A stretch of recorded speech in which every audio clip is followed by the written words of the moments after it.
Can you hear me okay? Yeah, I'm good. Can you hear me? Yeah, I just put on my iPhone, so Okay. Well, that's working. We're good. okay.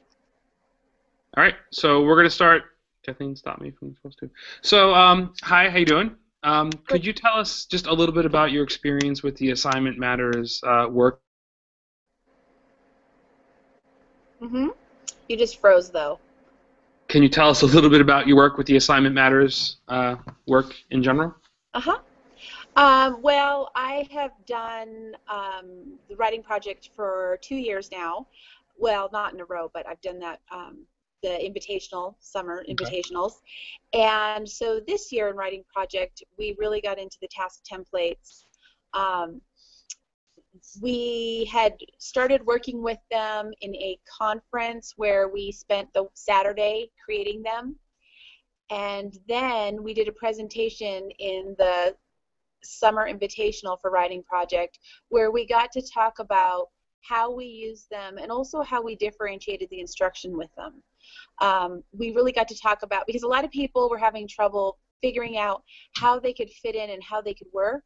Mm-hmm. And so we talked about um, working with them, differentiating them with the students, how you could differentiate products, how you could differentiate the process. So when you And say differentiating instruction, you mean with students or with teachers that you were working with?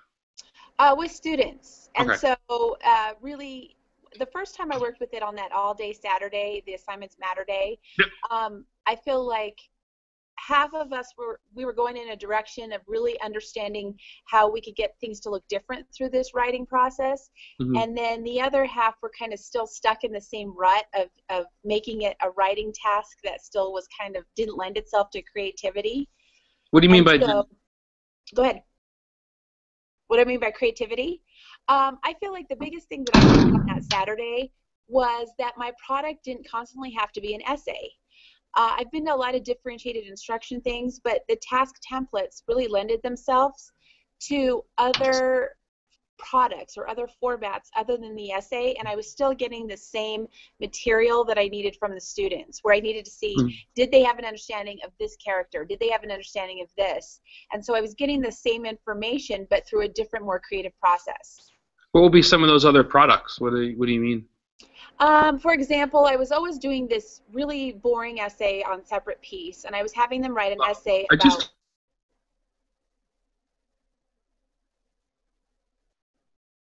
uh, Jack.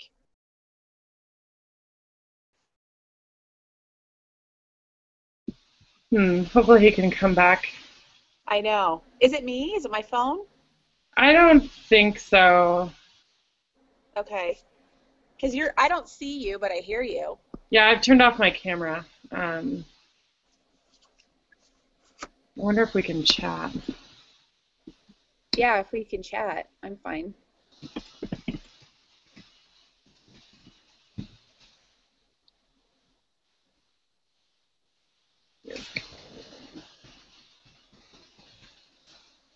Now, is Jack a teacher? He is a teacher, yep. Okay, but he works with Writing Project. He does. He is part of his local writing project. I think it's Capital District in New York. Maybe Oh, Hudson okay. Valley. Probably Hudson Valley. And so he does some work with them, and he also teaches. Awesome. Yeah, and we pull him into our leadership team whenever we can because he's. Maybe he had to redo it. Yeah, it looks like he left, and I wonder if he can come in while we're going live. I think he probably can. Okay. So hopefully he can. And where are you located, Catherine? Caroline. Caroline. I'm sorry. Yeah. I'm in Reno, Nevada with Kim Cuevas as Oh, our great. ESA. Yeah, Cool. in Washoe County. Great. Washoe County. Oh, right. That's your email address. And I probably called you Catherine in a couple emails now, huh? Yeah, you Sorry did. about that. That's okay. Okay, it looks like he's trying to come back in. Yeah.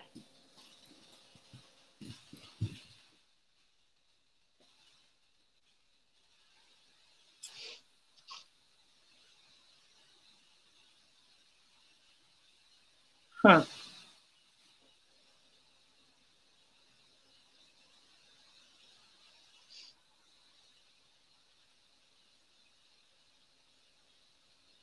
Now he left.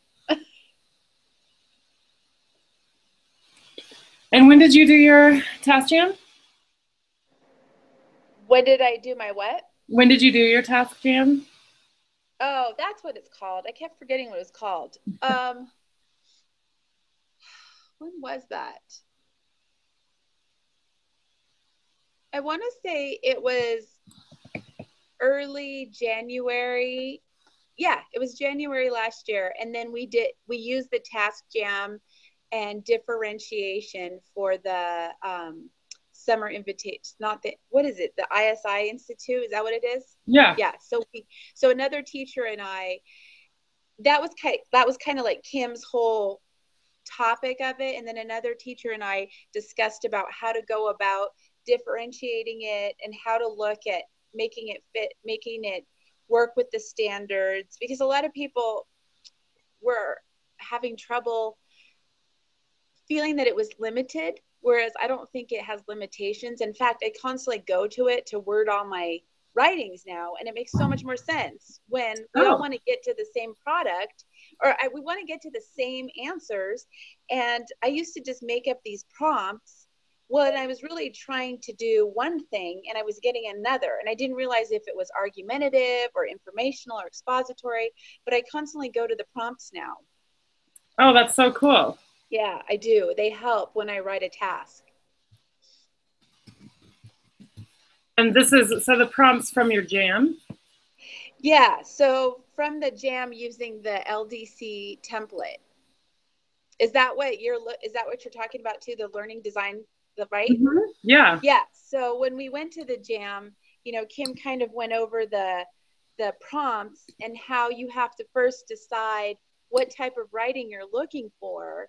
And I think a lot of times we're looking for argumentative, but the prompt makes it informational. Yeah.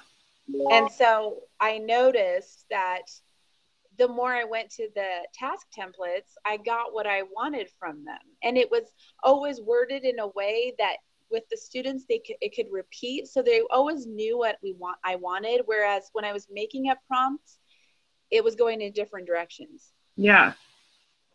Yeah. If I've learned anything over the last year of doing this project, we've done a few Shark Tanks with students. They've reviewed tasks, and the kids, they really want to know what you want from them. Right. Yeah. And it makes it clear without saying, remember to do this and don't forget to do this and do this and do this. Or sometimes your task is so limited that you wouldn't even tell them. And like I said, I would get these separate piece essays that I knew exactly what they were going to say every time. Right. Which is just as boring for you as it is for them, I'm sure. Right. Yeah. Yeah. And so has this really helped you understand and meet the Common Core state standards, or, this work with the tasks and the LDC templates? I feel like it's gone to the level of depth that was required in the Common Core, but the Common Core gives you the level of depth, but it doesn't always tell you how to get the kids there. And so the task in itself requires the kids to go to that level. So for example, and if I repeat it, but with separate piece, I was always asking them to tell me if Jean was ultimately responsible for Finney's death. So I decided I would have them do, what are they called? Epitaphs. And so it was based around the Spoon River anthologies. So I never would have brought the Spoon River anthologies in as a model. So I was able to model that, and I got the most amazing things, and I still got them to answer who is to blame and what happened here, but it was through an epitaph. So it was way more interesting. Oh, wow. That is really cool. That is really cool. Okay, I'm just pausing here because I'm going to look up these questions that we're meant to be asking since Jack isn't here, and maybe I can just do a little bit of this since we have you.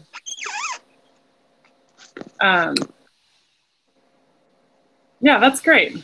It sounds like you've been using this a lot since Yeah, and I ever since we did the task jam and then I did that presentation, which I'm doing the same presentation for her practicum students in a week. Ever since I just realized like also it's made me backward design more because I mean I've been teaching for a while, but I'm not a backward designer as well as I should be. And when I start there, first of all, the templates are done and I understand what I want. And I look and I say, well, what do I ultimately want them to get out of this? And the template lends itself to that. And so my backward design is much better. Whereas before, like I said, it was kind of like, okay, and at the end, I'm going to have them do some writing. But it was just like, well, what did I teach them? This really requires me to start with the writing.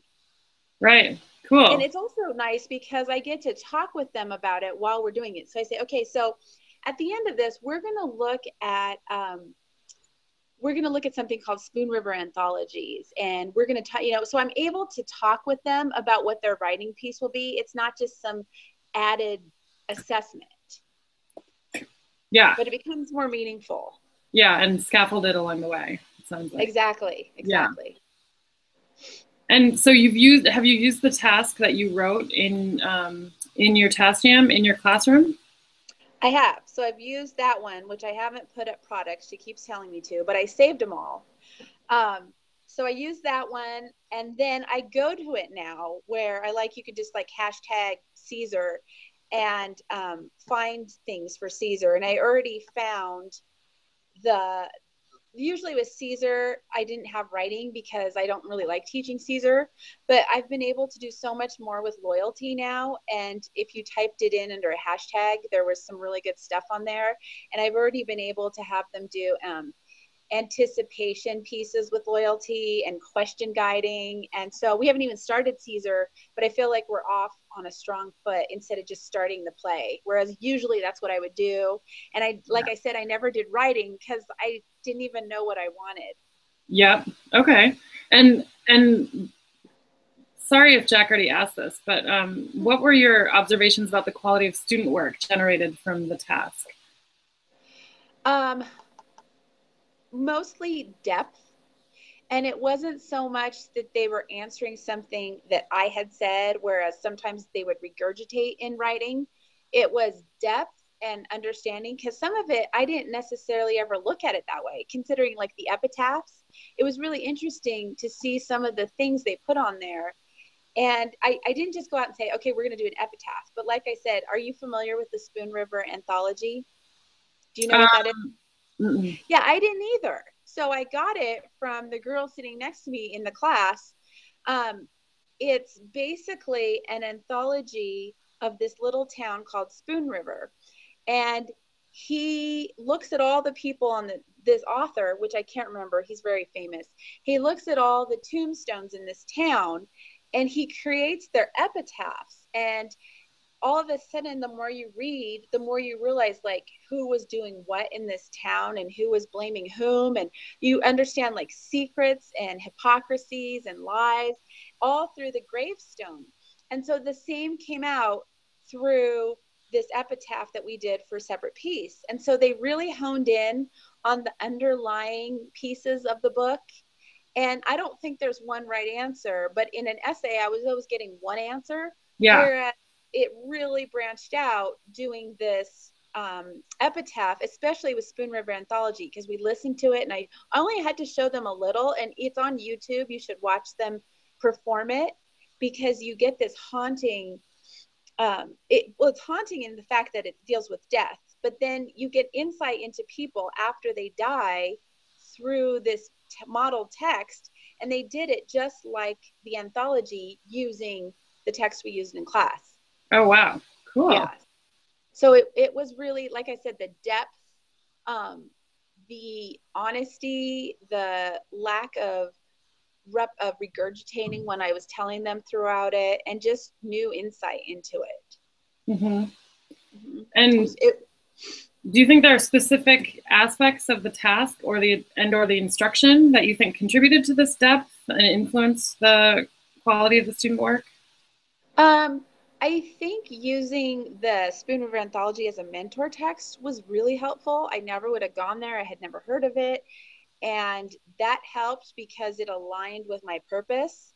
And then the task when it's written on the template, it's just more straightforward than I ever would have been able to let on. It's just it it kind of guided them into where they were going. And I enjoyed it much more than just assigning an essay, and I enjoyed reading them. It took a quarter of the time and I got the same results, which is always nice when you have like 200 kids. So Wow, I you really have 200 liked that. kids. Oh God, I know. So I really liked that, and it makes me more excited to do it again in January when I teach that. And now, like I said, I'm adding more writing to. I've always done writing, but it's never really been in context of the reading. And if it has, it's been really your typical literary analysis that I just wasn't getting anywhere. And so it's made me, like I said, if anything, it's made me backward plan better, and it's made me get a focus. I mean, I keep teaching To Kill a Mockingbird, but the problem with something like that is there's like 10 different places you could go with it. And I would try to go to all 10 of those places. And so this just kind of keeps me on a track. Mm-hmm. And I keep Okay. it right on my desk. So I always just look up the template. And sometimes it even helps me word what I'm trying to get them to get out of the book. So, looking at the way Brutus acts in this scene, we're going to look at how his loyalty, what is his loyalty in this scene versus this scene. And so then that's going to bring us to the loyalty paper at the end, which I'm still not sure how I'm going to do it. As you can see, I'm working on the backwards task development. Yeah. But that way, the backwards planning, I have a focus, and I just kind of go to the template to decide how am I going to get there. And that's the differentiation piece. Some teachers are still, like I noticed when I was teaching it in the class, often teachers are like, okay, so I just use that exactly how it's worded. Well, not if that's not your intention. And so, differentiating, I forgot, what is it called when, I forgot what they added to it. At the end, they tell you the pieces you can differentiate. What are they called? They're like called, they call them something. Like, so there's the LD, and then there's if you give me a second, I can look at my desk. Okay, give me a second. Okay. That's a good word on it.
Oh my gosh.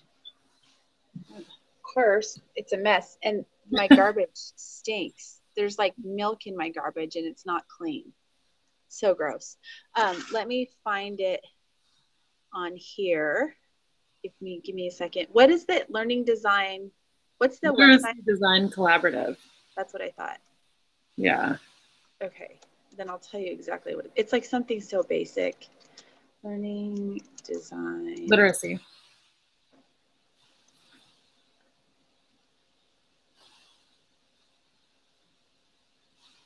Is it, so it's on their website?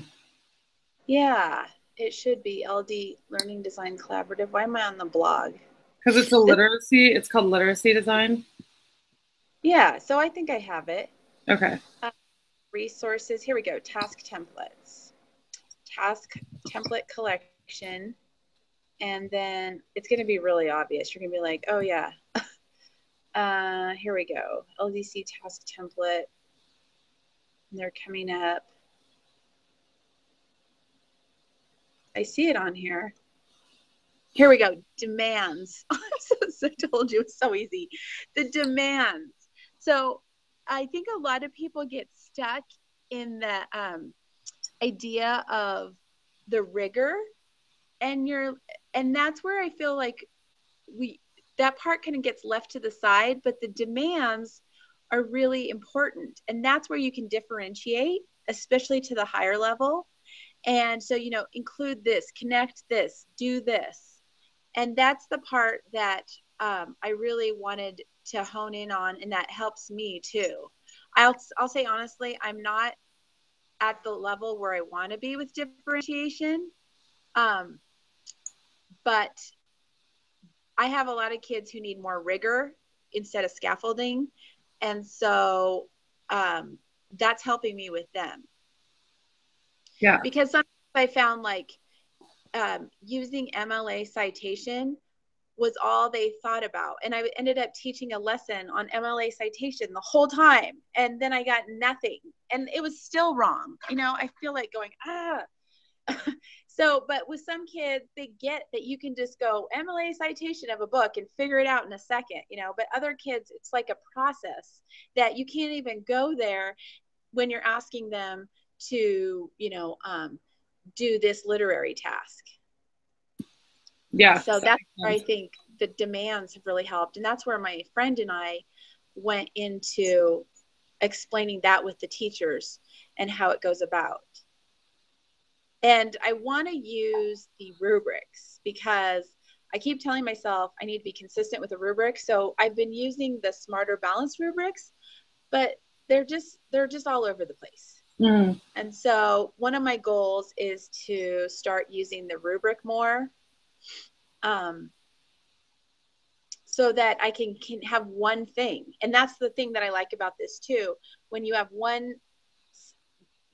a focus in your writing, you can put your rubrics to that and use them instead of making a different one every single time. Yeah. Yeah. And then the kids know what to expect and you know what to, yeah. Yeah. Exactly. Yeah. So that's another part of it that I've really enjoyed. I just really like being able to go here and have it on there, and they word it exactly the way I wanted to word it, but I just couldn't get it out right. Yeah. So you wrote a task at your task jam about separate peace. Uh-huh. And then now you're working on another one around Caesar and loyalty. Mm-hmm. So you've taught the separate peace one. Have you taught the Caesar one yet, or are you still working on that? I did the pre-part to it, which had to do with them generating questions. That was right here. Where did I? Oh, here, I do have that. So no, I don't. I'm just a mess. That's why I need this week off. But I did this, and it's from that book about asking good questions. And I basically put out there, people are essentially loyal or disloyal. So I put it out there. And then the kids came up with the questions around that. Well, what is loyalty? Are we loyal? Is it okay? So they came up with the questions, which then I'm using those up there. I just am starting Caesar next week. So I'm going to use those. And then that's going to guide. One of the things this week I was going to do was sit down and decide how I could word loyalty into one of the probably informational tasks. I'm not I'm not sure how I want to look at it in terms of, I like using that cognitive demand piece because informational and argumentation can kind of overlap sometimes.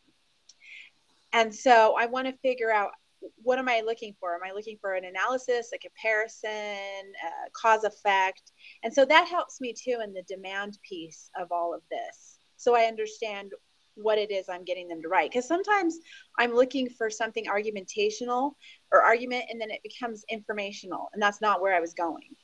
Yeah, those two do blend over a lot. We've run into that over here too, trying to write argumentative prompts and then, oh wait, that's informational. Right? Yeah. I know. And that's the hard part of it, because people say teach argument, but most of the argument that I see that's coming out in elementary school ends up being more persuasive, which isn't always argument. Yeah, because usually with argument, there needs to be two different possible answers, right? Like you could agree to disagree on something. It's not just right. You're not trying to persuade me about this, and they still tend to forget about the rebuttal. They kind of forget about, well, what do other people say about this? Which I'm still teaching junior year. Yeah. So maybe we can shift a little bit to your professional development experience, and just what did you hope to get from the Task Jam, and is that what you got? Like going into it, what was your idea about what it was going to be, and then what did you actually get from it? I went into it thinking it was going to be another day where you spend the day writing writing up a prompt and like kind of a lesson. And those days are good, but I end up spending the whole day around it, and it's just kind of mediocre. And with me, I don't always connect the dots really fast. And I don't know if you know Kim. She's got the dots connected, and sometimes she puts it out there fast, and then you process, and then all of a sudden you think, oh, and the more I started working with it on my own, and the more I started teaching it, of course, the more I said, I totally get this now. Yeah. Because I didn't understand how these templates were going to help me. But then when I realized it was the essential component that my lessons are missing, I got so much out of it. I loved spending that day. I loved being with the other people and having this website on Google now. We're always on that assignments matter, and things are done, and you forget. You don't just go to the internet and say, okay, so essay prompts on Caesar. I used to kind of be that way, and now I feel like I can go to that Google site and get exactly what I'm looking for.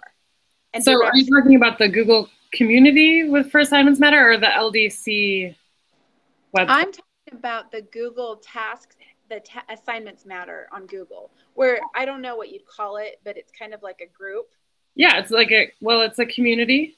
Yeah, yes, I know. I'm still learning the social. I'm really good at social media, but not at Google. Yeah, it's a little different. Dropbox.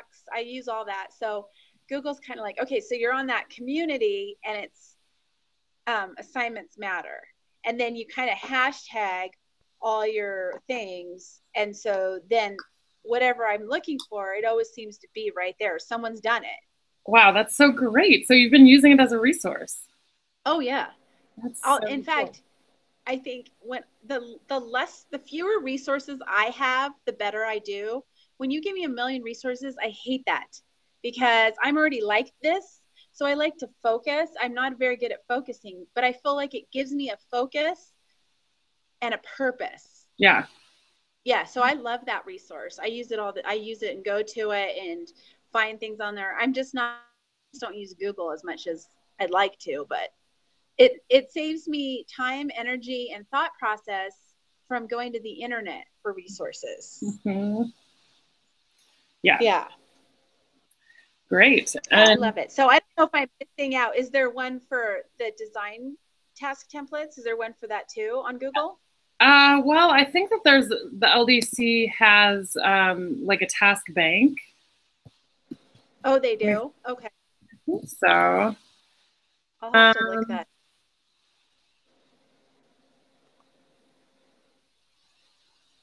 yeah, I'm not sure. It's, I know that they've got a task bank somewhere, but I can't. It might not be open to the public yet, or something like that. Yeah. So the ones they have on there on the LDC, they have samples, but they're with obviously text that I haven't used, Right. which I like, but if you're not using that, like they have one here, nothing but the truth, and it's good, but I just don't use that. Yeah, not as applicable. So, when you tell others about your task jam, what do you say? Oh, that's a good question. I think the first thing I try to say is it's not, in fact, I have a practicum teacher and a student teacher, and you know how they get all that information and they're like on overload. So I try to tell them, you want to stop writing your prompts on your own right now, and you want to stop going to the internet, because you can figure your lessons out through all that, but you want to have something in mind for the end on how you want, and don't always think it has to be an essay. So I explained to them that this LDC task has all the templates done, and you plug in your purpose, and I explained to them it makes life easier. But when you don't have some sort of background to that, they just look at it and go, what am I supposed to do with this? Um, and it's really easy, but it's complicated at the same time, which is why I think it's good that Kim, our ELA coordinator, is teaching her whole class around this. Yeah. And so for me, I need to hear things. Like I said, I didn't really get it the first task jam. I don't think I got it until I started using it. Mm-hmm. And then that's what I tell people, because I have friends that are constantly on the internet, like on Better Lessons, and there's some really good stuff out there. But this just really helps you with one aspect of it, which I like because it slows you down. It's not like, here's how you're going to teach this unit. It's, here's how you're going to get them to write something purposeful. And I like that. And it's one thing that I say, if you want to narrow your workload and your focus, use those. So Mm-hmm. that's one thing I say. And then I also say it has rubrics that you can use. But people have to understand that it's okay to use a generic rubric in writing, because I think people get kind of weirded out. Like, I have to make it fit exactly the type of writing. And you're like, well, it does fit. It just doesn't, it doesn't have the name of the book in there. I don't know. Teachers are so complicated sometimes, aren't we? Everything's got to be so specific. Oh, I know. Seriously. So, I like how they have the 0.5 in the rubric too, because that helps, because a lot of times it's a 0.5. And so I just keep trying to get them to use this. But like I said, you can't have this conversation sometimes with people unless they've been to a task jam. Yeah. And it's really funny because between us, the first time we had a task jam, wait, this isn't like on a major thing where all these people are listening, right? No, I mean, it's public, but no one's watching it. Okay.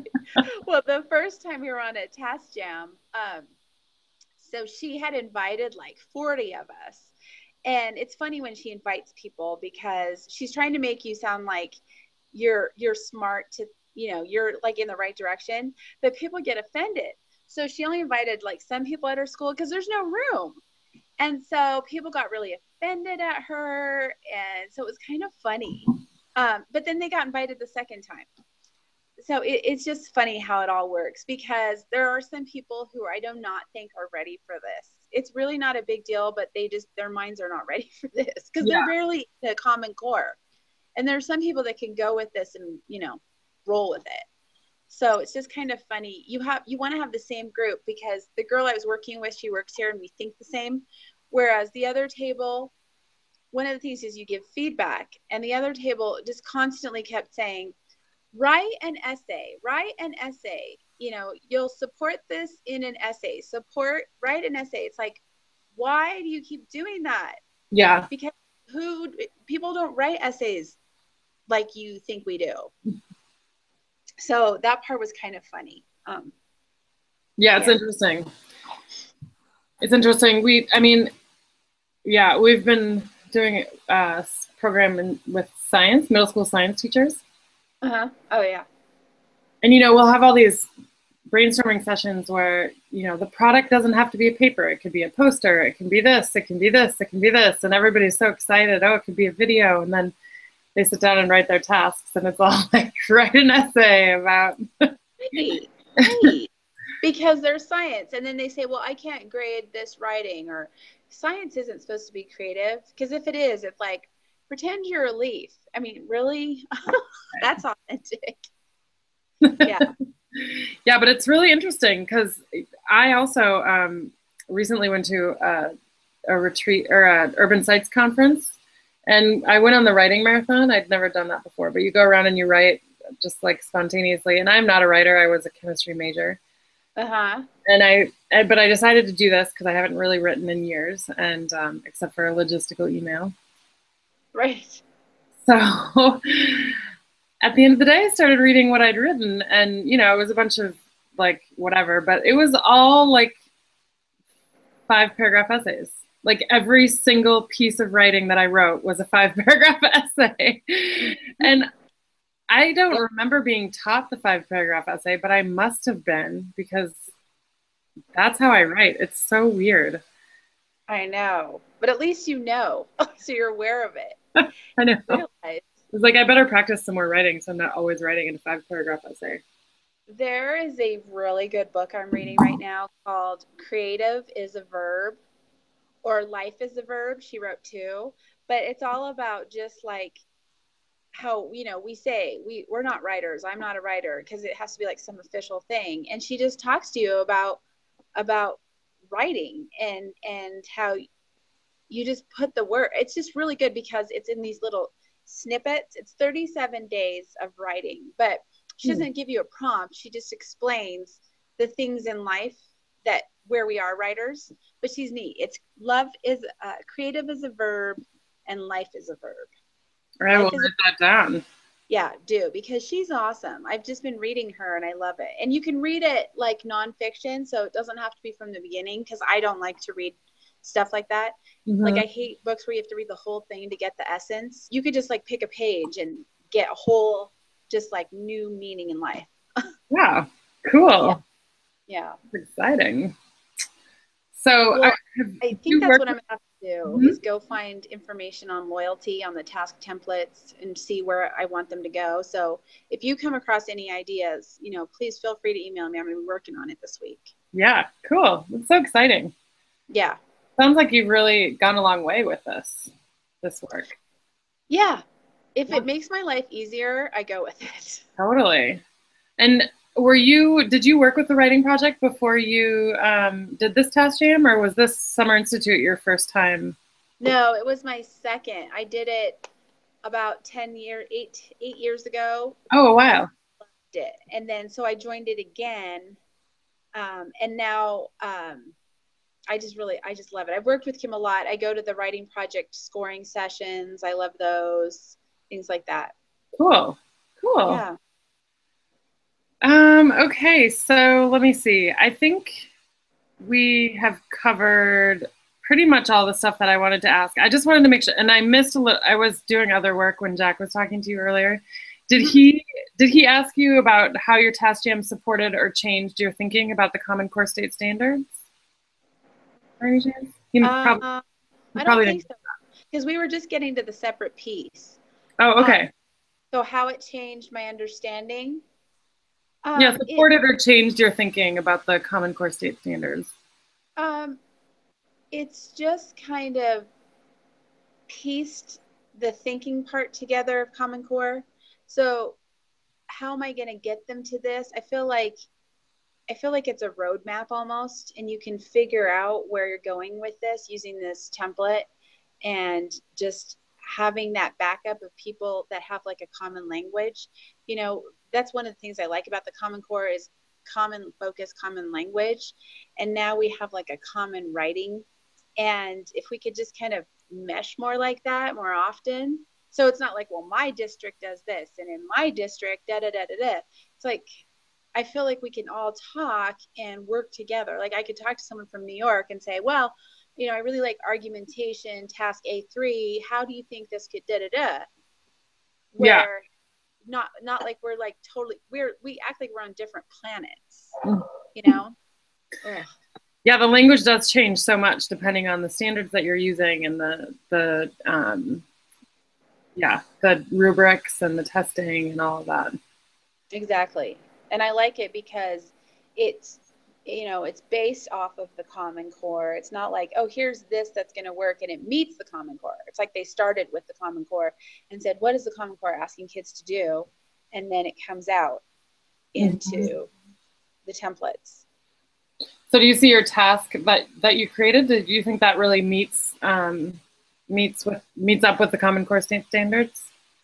I think it does.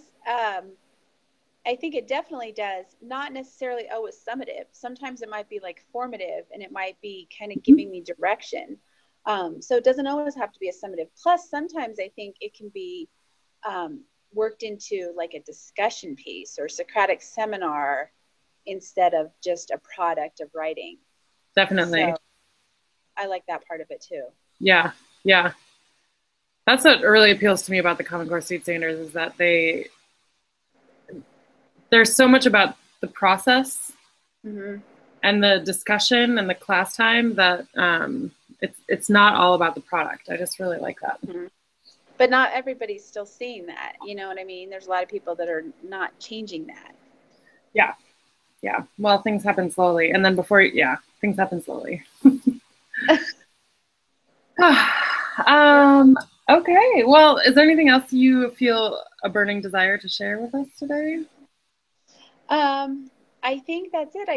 I wish there was a way to get it out more. Like if you were to, I don't know, if you weren't aware of LDC, how you could Google this and the information would come up more accessibly.